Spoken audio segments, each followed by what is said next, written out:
আল্লামা তৈয়ব শাকিব রহমতুল্লাহ একবার একজন নাকি চা আনছে ওনার সামনে, বিশাল এক ট্রায়ের মধ্যে। ওই কাপে চা হুজুর খাচ্ছে না, তাহলে কাপের ফ্যাক্টরির মালিকের সাথে সুদের সম্পর্ক আছে।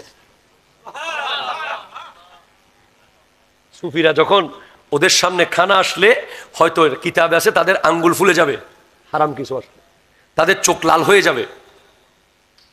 সিদ্দিক আকবর একবার এরকম এক গোলাম উনি আজাদ করেছেন, সে অনেক আশা করে সিদ্দিক আকবরকে দাওয়াত দিয়ে খানা খাওয়াইছেন।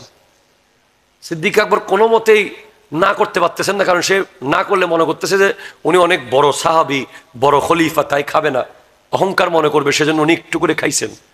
পরে কিছুক্ষণ পরে ওই ব্যক্তি সরে যাওয়ার পর উনি মুখ থেকে হাত ঢুকিয়ে দিয়ে মনে হচ্ছে এখন ভিতর থেকে নারী বুড়ি বের করে ফেলবেন টেনে, সেইভাবে সব খাবার বের করে ফেলেছেন নিজের মুখের ভিতর হাত ঢুকিয়ে দিয়ে। কারণ ওই লোক যিনি খাওয়াইছে উনি মূলত গণক ছিল, গণক। উনি গণক হিসেবে কাজ করে ইনকাম করে ওই টাকা থেকে সিদ্দিক আকবরকে খাওয়াইছিলেন। এই জন্য সিদ্দিক আকবর খাবারগুলো দেখতেছেন এগুলো সমস্যা আছে, কিন্তু তার সম্মানার্থে একটু করে খাইছেন, পরে এগুলা হাত ঢুকিয়ে বের করে ফেলেছেন। তওবা মানে এক জর্রা হারাম খানা পেটে না ঢুকা।